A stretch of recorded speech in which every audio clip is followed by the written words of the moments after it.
Now, when it comes to acne, when it comes to oily skin, yes, the internal is very, very important. Your diet, your gut health, your hormones, all of that is really, really important to look for.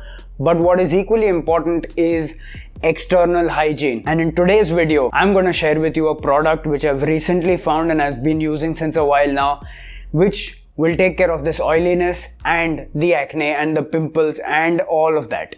Stay tuned. Hey guys, welcome back to the Bearded Chokra. मेरा नाम है अभिजीत भंसाली और आज के video के अंदर हम बात करने वाले हैं एक anti acne oil control gel के बारे में, जो एक एलोवेरा जेल के ऊपर बेस्ड है ये प्रोडक्ट। और ये प्रोडक्ट है ब्लॉसम कंपनी का। ब्लॉसम का ये sebum control acne relief gel है। सबसे पहले इसके इंग्रेडिएंट्स देख लेते हैं ताकि आप भी कन्विंस हो जाओ कि इस प्रोडक्ट में दम है। The ingredient list is on your screen right now, please pause and read properly. अब यहाँ पे कुछ ऐसे स्टार इंग्रेडिएंट्स है या कुछ की इंग्रेडिएंट्स है जो आपको जानना बहुत जरूरी है, जो बहुत सारे प्रोडक्ट्स में नहीं मिलता है। नंबर 1 इज सेब्यूस्टॉप प्रोव। ये डेडिकेटेड एक ब्लेंड है जो आपके एक्सेसिव ऑयलीनेस को रोकने के लिए नेचुरल ब्लेंड बनाया गया है। उसके बाद आता है alpha glucan oligosaccharide. It is an ingredient that make sure कि आपका स्किन का माइक्रोबायोम बहुत ज्यादा हेल्दी रहे। And this is very important for the people who have acne prone skin, या फिर जिनको बार बार ब्रेकआउट्स होते रहते हैं, जिनको बार बार जो है वो पिंपल्स होते रहते हैं, या फिर जो लोग बाहर बहुत ज्यादा रहते हैं। उसके बाद है द एडिशन ऑफ ह्यूमेक्टेंस, ताकि एक अच्छी मॉइस्चराइजेशन बनी रहे आपके स्किन के ऊपर। एंड लास्टली इसके अंदर जो की इंग्रेडिएंट्स डाले गए हैं, जैसे एलोवेरा हो गया, विच हेजल हो गया, सैलिसिलिक एसिड हो गया, which is very important to reduce the oiliness, remove your dead skin layer, एक माइल्ड एक्सफोलिएंट की तरह काम करना। एंड जो इसके अंदर एसेंशियल ऑयल का ब्लेंड डाला गया है, there are so many essential oils जो आपके स्किन के ऑयलीनेस के लिए, एंटी माइक्रोबियल इफेक्ट के लिए, एंटी इन्फ्लेमेटरी इफेक्ट के लिए बहुत बहुत अच्छे से काम करने वाले हैं। अब जैसे कि आपने देखा, ingredients are really really promising and the entire formulation looks very very potent. यही चीज है जिसके वजह से ब्लॉसम जाना जाता है। Affordable prices 199 rupees only for 50 ml and beautiful ingredients with a very good packaging.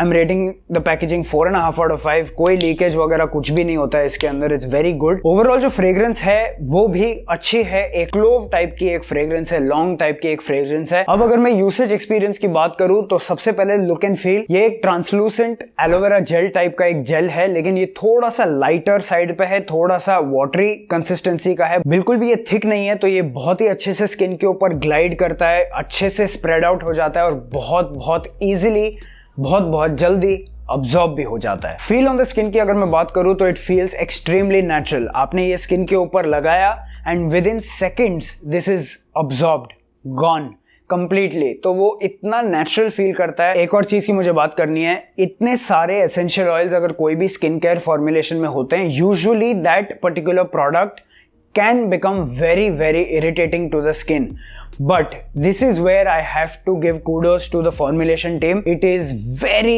very gentle on the skin. ये मैंने 18 hours के लिए अपने फोरआर्म के ऊपर पैच टेस्ट किया था पहले, because even I was skeptical कि इतने essential oils है कहीं फेस के ऊपर बहुत हार्श ना हो जाए।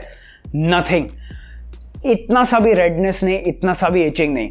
That gave me confidence to apply it all over my face. So the people who have acne prone skin, जिनकी already skin बहुत sensitive होती है, बहुत बार पेन होता है, बहुत ज़्यादा इन्फ्लेमेशन होती है, रेडनेस होती है, those people also don't have to worry before using it. Yes, you still have to do a patch test as with any other product. Please patch test करो, उसी के बाद यूज करना। अब ये जो ब्लॉसम का जेल है वो आपको कब यूज करना है? अब ये जो जेल है, you can use this every single night before sleeping, मतलब रात को जब आप फेस वॉश करते हो उसके बाद कोई टोनर नहीं लगाना, कुछ नहीं लगाना, सीधा सीधा ये जेल उठा के आप लगा दो, बिकॉज इसके अंदर विच हेजल एक्सट्रैक्ट है जो टोनर का काम करेगा। उसके बाद कोई मॉइस्चराइजर नहीं, कोई क्रीम नहीं, कुछ नहीं। You don't have to do anything because इसके अंदर ह्यूमेक्टेंट्स भी है, तो it's going to keep your skin moisturized. Now who should use this product? ये जो प्रोडक्ट है ये स्पेसिफिकली उनके लिए डिजाइन किया गया है जिनकी स्किन नॉर्मल टू ऑयली के रेंज में आती है। मतलब अगर आपकी नॉर्मल स्किन है लेकिन फिर भी एक्ने प्रोन स्किन है, या फिर आपको फ्रीक्वेंट ब्रेकआउट्स होते हैं, पिंपल्स होते हैं, यू कैन यूज दिस। अगर आपकी कॉम्बिनेशन स्किन है and you are acne prone, you can use this. If you have oily skin and if you are acne prone or you get breakouts, you can use this. Even if you don't get frequent breakouts but you want to prevent them, okay, you want to keep your skin healthy and you are slightly on the combination or oily side, still you can use this product. अब जिनको भी hormonal acne है, जिनको भी gut related issues हैं जिसके वजह से acne आ रहा है बार बार, उनको जो है ये प्रोडक्ट यूज करने के साथ साथ उन रूट कॉजेज पे भी काम करना बहुत जरूरी है. जैसे मैंने वीडियो के स्टार्ट में बोला, actual root causes of acne and oily skin are from the inside, but you have to make sure that you're taking care of the topical hygiene as well, ताकि बाहर से ये जो बाहर के बैक्टीरियाज है, फंगसेस हैं, they don't start colonizing on your face and creating a mess. So overall, in my opinion, this product, the Blossom Anti-Acne Gel, आप देख सकते हो मैंने आधा खत्म कर दिया है. I really like it. मुझे 1-2 breakouts हुए थे, completely gone in a few days. It just takes care of everything. Link is in the description down below. जो भी ऑफर है वो सारी चीजें आपको नीचे डिस्क्रिप्शन में मिल जाएंगी. I have 2 more videos for you guys to watch. One is on a hair oil and a shampoo made by Sesa, जो आपके hair fall को कंट्रोल में कर सकता है. And the second video I want you guys to watch is on how to feel fresh and energetic every single morning without tea or coffee. Check these videos out. जब तक हम लोग अगली बार मिले, be awesome, keep your beard awesome, and I'll meet you in the next one. Bye bye.